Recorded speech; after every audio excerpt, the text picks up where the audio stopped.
শ্রীকৃষ্ণের বাঁশির মাহাত্ম্য কাহিনী। ঈশ্বরের প্রতি ভক্তি আর আত্মসমর্পণ যে মানুষকে কতটা ভগবানের সান্নিধ্যে পৌঁছে দিতে পারে তারই এক অনন্য কাহিনী হলো শ্রীকৃষ্ণের বাঁশির মাহাত্ম্য। আজ সেই কাহিনী শুনব। বৃন্দাবনের সকাল মানেই মধুর সুরে ভেসে ওঠা শ্রীকৃষ্ণের বাঁশি। সেই বাঁশির সুরে পশু পাখি বৃক্ষ সমেত সমস্ত বৃন্দাবন যেন প্রাণ ফিরে পায়।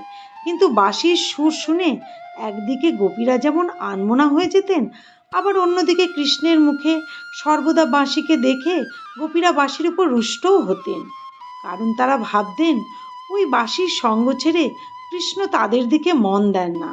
এই জন্য সকলে মিলে একদিন ঠিক করলেন বাঁশিটিকে একদিন কোনোভাবে চুরি করে সেটিকে ভেঙে ফেলতে হবে, যাতে কৃষ্ণ আর কোনো দিন সেটি ব্যবহার করতে না পারেন।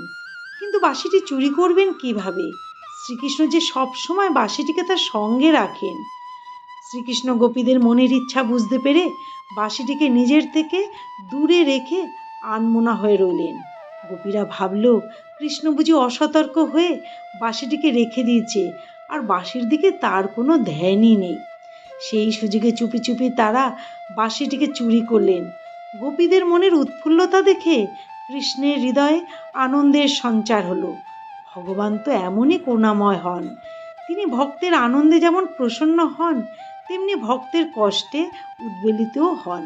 ভক্তের মনোবাঞ্ছা তিনি ঠিক পূরণ করেন। গোপীরা আনন্দিত হয়ে বলাবলি করতে লাগলো, প্রথম কাজটি তো সফল হয়েছে, এবার দ্বিতীয় কাজটি এখনই সেরে ফেলতে হবে। যেই না বাঁশিটিকে ভাঙতে যাবে, বাঁশিটি আর্তনাদ করে উঠল।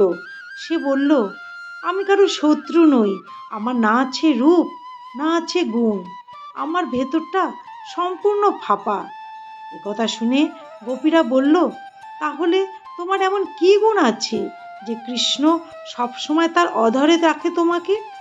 তুমি এতটাই কৃষ্ণের সান্নিধ্য পাও যে কৃষ্ণ আমাদের দিকে ফিরেও তাকায় না। আমরাও তো তোমার মতো কৃষ্ণের সান্নিধ্য পেতে চাই। গোপীরা আরও বলল, তুমি হলে আমাদের কষ্টের কারণ, তুমি আমাদের হতাশার কারণ। বাঁশি গোপীদের মনের অবস্থা বুঝতে পেরে মৃদু হেসে বলল, গুণের কথা ছেড়ে দিন, আমার তো কোনো অস্তিত্বই নেই। কারণ আমার মধ্যে যে শ্বাস ছিল তা বের করে ফেলে দেওয়া হয়েছে, ফলে আমার নিজস্ব কোনো সত্তা এখন আর নেই। আমার গোটা শরীরটাই এখন ফোপড়া ফাঁপা। সুতরাং আমার আমিত্ব বলে কিছুই নেই। আমার যা কিছু সবই তার। আমার নিজের কোনো সুর নেই, তানও নেই। কৃষ্ণের সুর, কৃষ্ণের তানই আমার সুর, আমার তান। তিনি যেভাবে আমাকে সুর দেন সেই সুরেই আমি বেজে উঠি। তার ইচ্ছাতেই বৃন্দাবনের মানুষ আমার সুর শুনে আনন্দ পান। আমার নিজস্বতা বলে কিছু নেই। আমি যে সম্পূর্ণরূপে কৃষ্ণের কাছে নিজেকে সমর্পণ করেছি। শ্রীকৃষ্ণ শরণাগতকে কখনোই পরিত্যাগ করেন না। আমার সর্বস্ব তাকে অর্পণ করে আমি তার আশ্রয় নিয়েছি, তাই তিনি আমাকে তার অধরে রাখেন। আমি যে তার হাতে যন্ত্রমাত্র, আমি যে অহংশূন্য। গোপীরা তখন নিজেদের ভুল বুঝতে পারলেন। শ্রীকৃষ্ণের বাঁশির কেন এত মাহাত্ম্য, এ কথাও তারা বুঝতে পারলেন। তখন তারা হাত জোর করে বাঁশির কাছে ক্ষমা চাইলেন।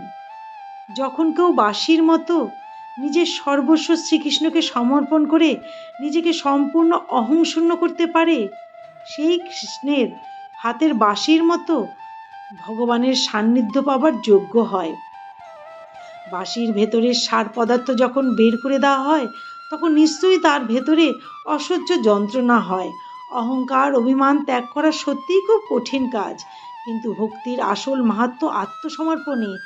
যেখানে নেই কোনো আমি, আছে শুধু ভগবান, আর সেখানেই মিলবে সত্যিকারের সান্নিধ্য।